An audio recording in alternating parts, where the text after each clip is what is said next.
It was a very nice time the stock market have had since April, when the Central Bank of Nigeria rolled out the I&E called the Investors and Exporters window, where we've seen close to $10 billion in FX transactions as investors decide what to do with their entry and exit into the financial services industry. So everyone looks very happy with that. Then we had April, May, June, and July, and the market was really strong. Then August came in with a little bit of lukewarm. Then September looks like it's going to be hot. So I'm wondering whether we are cold, or we are hot, or we are lukewarm. Eronmosele Aziba, good morning. Good morning. Hope you had a nice weekend. Yes, I did. And a lot of football over the weekend. I'm going to be all over the football today. I saw the run-up, and I was playing what, but I decided to stay on the sideline. So how did your team perform? It was actually quite good. They came back from a negative performance in their last two games. From being bearish? Yeah, from being bearish to being bullish, so it's positive. So who did they play with? Bournemouth, and they won 3-0. 3-0? I saw another 5-0. Yeah, that was Manchester City versus Liverpool, which was quite surprising, but hey. We should be analyzing football some of these days. We should just leave stocks alone and just get bored with all these numbers, like some of the ones you've put in here today. Too many figures about the stock market when we could actually be talking about football, even though some folks, those who play in the football ball, are the ones making the money and not investors. Okay, so let's get to the equities market. We've had a very nice time so far this year, but now I'm beginning to think whether this rally is over for the year, or perhaps I'm getting too pessimistic because they have the fourth quarter to deal with. Yes. Okay, so thanks for these 3 pages that you sent to us as far as the charts are concerned. The 5 major sectoral performances, and we can just start to put that out there for Eronmosele to talk to these numbers for us between January, February, and March. That's the first quarter. So let's push that out first to look at. What's your reading of where the market was? Were we looking for direction in first quarter, or did we know where we're going, or we're just looking for how we should move when the year started? So generally in first quarter, we still had sentiments were still very bearish, lingering from the early 2015 all the way till the end of the year, and 2016 as well. We know that the FX challenges that we're having had significantly dampened investor sentiment, and we still saw a lingering effect of that in the first quarter of the year, hence the negative performance that we saw. I mean, even into the second quarter of the year, it was at the tail end of the first month of April, when the I&E FX window was launched, that we saw a significant improvement in market performance as investor sentiment was somewhat restored, and this was sustained all through the quarter. If we take that back a little bit with my production team, back to January, February, and March, and that's the Q1, it was quite significant that almost all the sectors were in the red, save for the banking, and that's the January 2017. You can see that in column 2. And then we have the consumer goods, the industrials, the insurance, and the oil and gas, all significantly in the red. And if you look at the consumer goods and the industrial goods, that's where we bled the most in the first quarter. I'm looking at February. The consumer goods was down 11% from January, 7.2. Not so much of a tapering in March. Then we have the industrial goods also down between January and February. You think we haven't gotten the I&E window by this time? No, we haven't.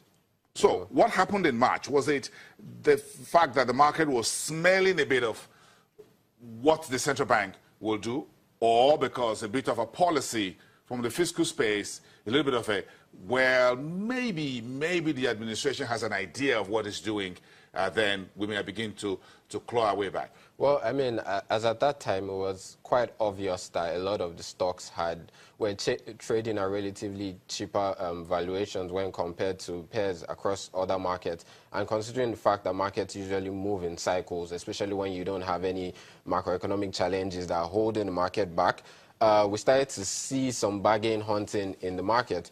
Again, there might have been some whiff of the fact that some moves were made towards the introduction of some new FX policies in the market. So we believe some investors might have gotten a sense of that, and we started to see market performance pick up.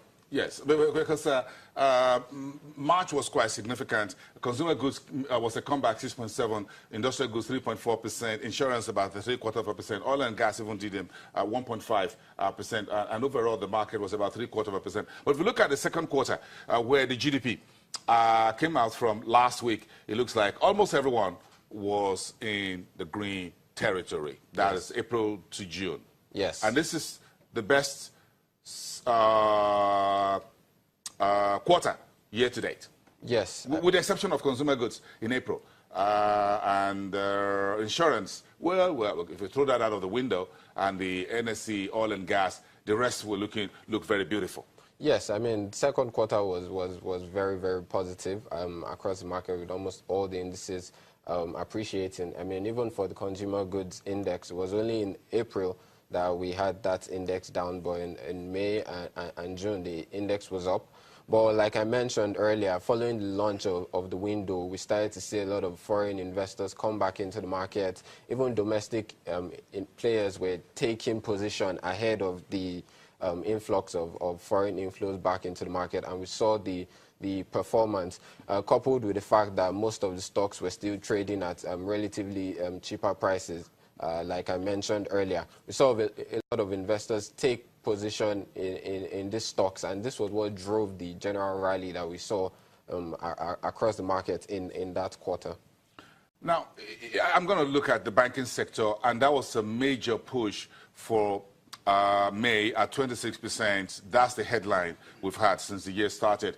But since then, it looks like it's slowing down to 2 months negative reading. August, 1.3% in the red. September to date, 1.1% in the red for the banking stocks. So is it safe for me to say, or for anyone to say that, look, we're done with the banking stocks, as it were, or was this in anticipation in the month of May as far as the earnings, quarterly earnings were, or there still be some earnings from third quarter, fourth quarter that could drive this double red that I'm seeing in August and September from the banking space? Well, so what we've noticed is in those months where the market was up, the second quarter of the year, we saw a significant rally across most of the banking stocks, especially the tier one banks. So looking at likes of the GT, Zenith, UBA, Access, which were investors' top picks in that space. Considering the valuation of the stocks at that time relative to their performance, it was quite obvious that these stocks were trading at a discount, and so a lot of investors take position. But what we've seen what we saw in August and early trades of this month, we've seen sustained profit taking in these stocks, which doesn't necessarily take anything away from the fact that these are fundamentally sound stocks. I mean, if you look at their performance from 2016, when the general macroeconomic conditions were poor, they showed their resilience by churning out positive results. So we still believe these are fundamentally sound stocks that investors can still take position in. As their 9 months results start to come in, we believe we might see some rally in these stocks. Although the rally we're expecting would not be as significant as what we saw in the second quarter, but generally it would still be positive. Let's go down a little bit to the consumer goods market, and we're looking at some of the stories for the July, August, and September, which is the Q3, even though we have about 3 weeks to round off the third quarter. And the consumer goods space in the last couple of weeks have given out a few numbers. Are you particularly encouraged, for example, by the numbers from Guinness Nigeria, and we're just going to try and put that out there, where you see Guinness numbers coming from? Some analysts are saying, well, this looks like this stock has turned the corner. They've been able to raise prices of some of their products. They're trying to leverage coming back to the market. They're making very strong, they've turned their earnings per share from a negative 134 to 126 EPS for 2016 financial year ended June the 31st. Talk us through this. Yes, so for the consumer goods sector in general, most of the time, foreign investors' top picks in that sector are Nigerian breweries, Nestle, and Guinness. And we saw a significant rally in Nigerian breweries and Nestle within the period. But for Guinness, considering challenges that they've been facing with the mounting finance costs, which weighed heavily on their books, leading to the loss that was recorded, we saw investors sort of stay clear of this stock. But from their recently released results, we've seen that they've turned the corner, like you mentioned, moving from a loss of about 2 billion to a profit position, which is also quite positive. And in terms of looking at historical valuation of the stock, there's still a lot of potential for appreciation in stock, currently trading at about 96 naira, from about 60 to 65 naira a couple of months back. And with the fresh capital that they've been able to raise, we believe they'll be able to sort out some of their finance issues that they've been having, expansion, working capital, and generally we expect to see a more positive performance from them. Do you see something happening in the brewing market here?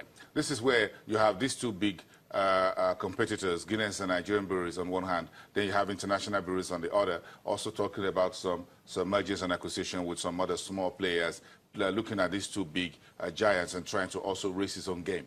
Okay, well, I mean, Nigerian breweries currently has over 60% of, in terms of revenue share in the brewery space. Nigerian breweries currently has about over 60%.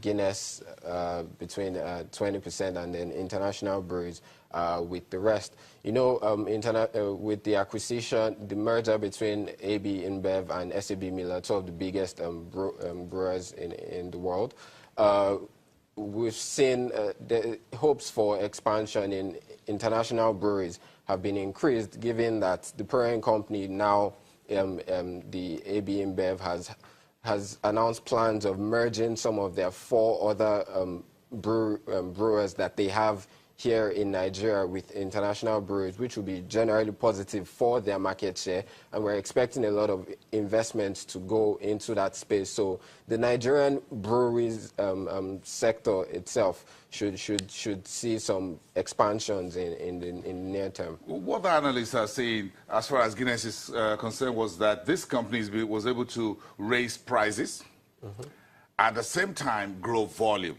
So despite the fact that prices went up and folks are still drinking. Yes, I mean, if you... Is it football?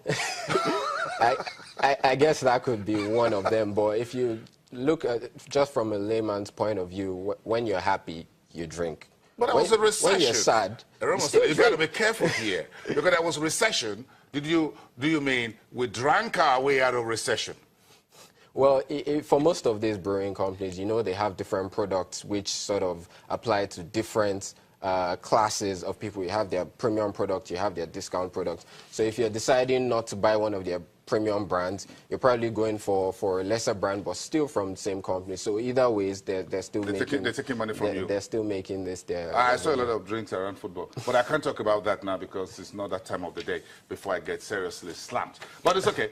You guys can drink your way out of a recession. This is what the numbers are looking like. Nigerian breweries, Guinness Nigeria, international breweries looks like brewing business is big business this day, and you have to put something behind it.